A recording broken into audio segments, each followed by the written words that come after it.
Hello दोस्तों, आज मैं आप सभी के बीच में एक महत्वपूर्ण वीडियो लाया हूं। दोस्तों, आज की इस वीडियो में हम लोग हॉर्टिकल्चर के अंतर्गत नीमराज सुंडा बुक में जो कोल फसल दिया गया है, पहला तो उसका सामान्य परिचय वो देखा जाएगा और उसके साथ ही कोल फसल के एक फसल फूल गोभी को भी देखा जाएगा। तो चलिए बिना टाइम गवाए वीडियो को शुरू करते हैं। वीडियो पसंद आया तो वीडियो को लाइक कीजिए, चैनल पर नए हैं चैनल को सब्सक्राइब कीजिए। चलिए वीडियो को शुरू करते हैं। कोल फसलें, जिसको कोल क्रॉप कहते हैं।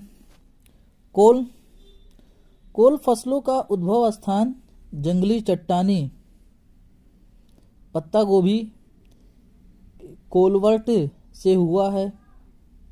इसलिए इस कुल की सब्जियां जैसे पत्ता गोभी, फूल गोभी, गांठ गोभी, ब्रोकोली इत्यादि कोल फसलें कहलाती हैं।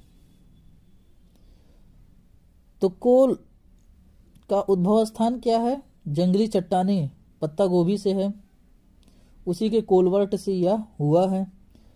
और कोल फसलें कौन कौन सी हैं? पत्ता गोभी, फूल गोभी, गांठ गोभी और ब्रोकोली है। और सभी कोल फसलें प्रोटोगायनी होती हैं, यानी मादा फूल जो है पहले परिपक्व होते हैं। और कोल फसलों का प्रमुख कीट डायमंड बैक मोथ है, जिसको डीबीएम भी कहते हैं। कोल फसलों में सफ़ेद रोली, जिसको वाइट रस्ट या वाइट ब्लिस्टर रोग एल्बिगो कैंडिडा के कारण होता है।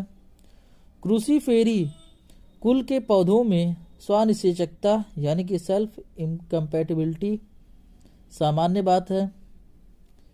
सब्जी उत्पादन के लिए उगाए जाने वाली कोल फसलें एक वर्षीय हैं। बीज उत्पादन के लिए उगाए जाने वाली कोल फसलें द्विवर्षीय होती हैं। कोल फसलों में विशेष गंध डाइमिथाइल ट्राइसल्फाइड के कारण होती है। कोल फसलें अत्यधिक परपरागित होती हैं और कोल फसलों के अधिक उपयोग से गलकंड गायट्री रोग हो जाता है। तो गलगंड किसकी वजह से होता है? कोल फसलों की अत्यधिक उपयोग की वजह से होता है। और अत्यधिक कोल फसलें कैसी होती हैं? तो परपरागित होती हैं। और अगर सब्जी के उत्पादन के लिए कोल फसलें उगाना है तो वो एक वर्षीय होंगी। अगर बीज उत्पादन के लिए करना है तो वह द्विवर्षीय होंगी। और क्रूसीफेरी कुल के पौधों में स्वानिषेचकता सामान्य बात है। अब पहला है फूल गोभी, जिसको कॉलीफ्लावर कहते हैं।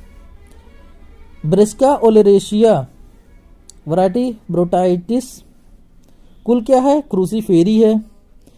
फूल गोभी का खाने योग्य भाग क्या है? कर्ड कहलाता है। और कर्डलिंग फूल आने की क्रिया है। फूल गोभी में ब्लांचिंग की क्रिया कर्ड को सूर्य की धूप से पीला पड़ने से रोकने के लिए करते हैं। फूल गोभी का पुष्पक्रम रेसिमोस कहलाता है। फूल गोभी के उत्पादन में अग्रणी जिले अजमेर आता है, जयपुर आता है, अलवर है। फूल गोभी तापमान एवं प्रकाश अवधि के प्रति अति संवेदनशील है। फूल गोभी में अगेती किस्मों को देर से बोने पर बटनिंग रोग ज़्यादा होता है। और फूल गोभी की अगेती किस्मों में फूल पर सूर्य की किरणों का सीधा पड़ने से होता है फूल पीला पड़ जाता है।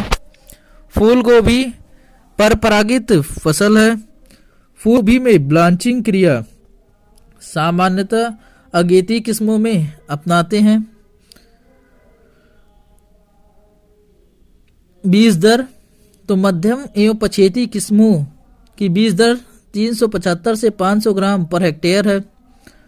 और अगेती किस्मों की 600 से 750 ग्राम पर हेक्टेयर है।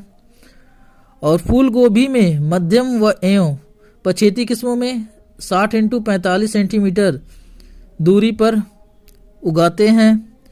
फूल गोभी की अगेती किस्मों को 45 इंटू 30 सेंटीमीटर की दूरी पर उगाते हैं। फूल गोभी में 1 हेक्टेयर फसल की नर्सरी के लिए 150 मीटर स्क्वायर क्षेत्र पर्याप्त है। फूल गोभी में 3 से 4 सप्ताह की पौध का रोपण करते हैं।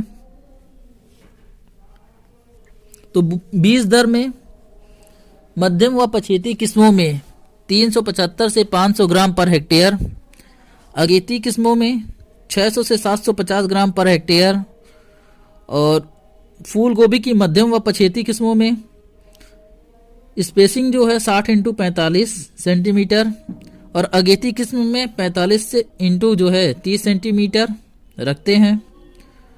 और फूल गोभी में 3 से 4 सप्ताह की जो है पौधरोपण करते हैं। अब अगला है किस्में। तो अगेती किस्मों में इनकी रोपाई जो है जून से जुलाई तक करते हैं। इसमें पूसा अर्ली सिंथेटिक आता है, अर्ली कुंवारी आता है, पूसा दीपाली आता है, पूसा केतकी जो कि रिसेनस प्रतिरोधी है, अर्ली पटना आता है, पंत गोभी 3 आता है, पूसा कार्तिकी आता है।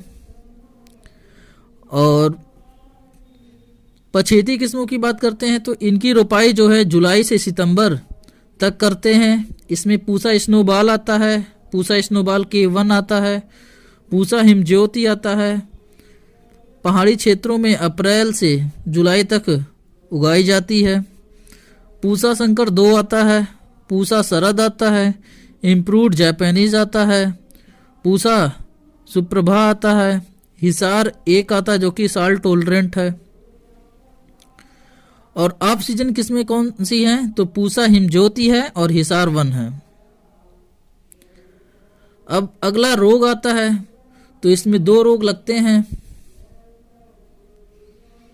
पहला है आर्द्र गलन जिसको डैम्पिंग ऑफ कहते हैं और दूसरा है काला सड़न जिसको ब्लैक रॉट कहते हैं।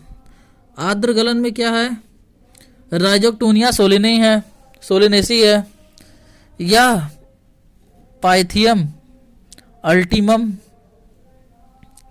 और काला सड़न का जेंथोमोनास कॉम्प्रेस्टिस। अब आता है फूल गोभी में दैहिक विकार फिजियोलॉजिकल डिसऑर्डर। तो इसमें ब्लाइंडनेस आता है, बटनिंग आता है, होलोस्टेम आता है, क्लोरोसिस आता है, रिसिनेस आता है, ब्राउनिंग आता है, विप्टेल आता है। तो ब्लाइंडनेस में क्या होता है? लक्षण क्या है? ऊपरी कलिका यानी कि बड रहित पौधा होता है और कर्ड जो होता है नहीं बनता है इसमें। और कमी क्या होती है? प्रारंभिक अवस्था में कम तापमान व कीटों द्वारा ऊपरी कलिका को नष्ट करना। तो प्रारंभिक अवस्था में कम तापमान होगा व कीटों द्वारा ऊपरी कलिका को नष्ट कर दिया जाएगा, तब ये समस्याएं होंगी।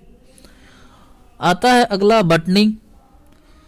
लक्षण क्या है? छोटे आकार के कर्ड का बनना जो कि नाइट्रोजन की कमी से होता है।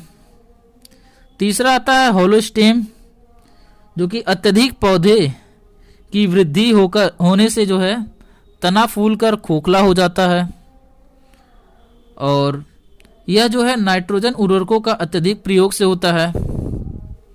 अगला है क्लोरोसिस या सिराओं के मध्य का भाग पीला एवं सिराएं जो हैं हरी रहती हैं इसमें। यह मैग्नीज सीएम Mg की कमी से होता है। मैग्नीशियम है, Mn होगा मैग्नीज। और रिसिनेस कर्ड छोटा होता है एवं मुलायम हो जाता है तथा कर्ड का गठन जो है संयुक्त ना होकर के छितरा हो जाता है। और अधिक तापांतरण एवं नाइट्रोजन का अधिक प्रयोग होता है इसमें, तब ऐसा होता है।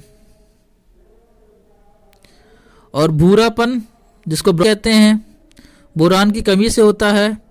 भूरे रंग का कर्ड बनना और इसे गोभी का लाल सड़न रोग भी कहते हैं। अगला है विप्टेल, मॉलिब्डेनम की कमी से होता है।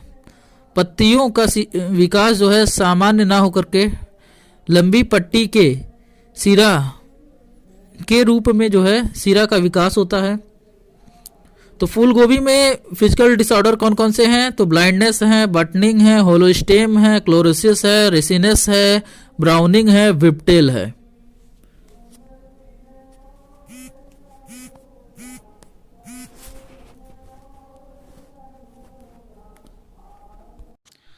तो दोस्तों, ये था आज का वीडियो। अगर वीडियो आपको पसंद आए तो कृपया वीडियो को लाइक कीजिए। अगर चैनल पर नए हैं तो चैनल को सब्सक्राइब कीजिए। मिलते हैं हम आपसे अगले वीडियो में। तब तक के लिए टाटा बाय बाय।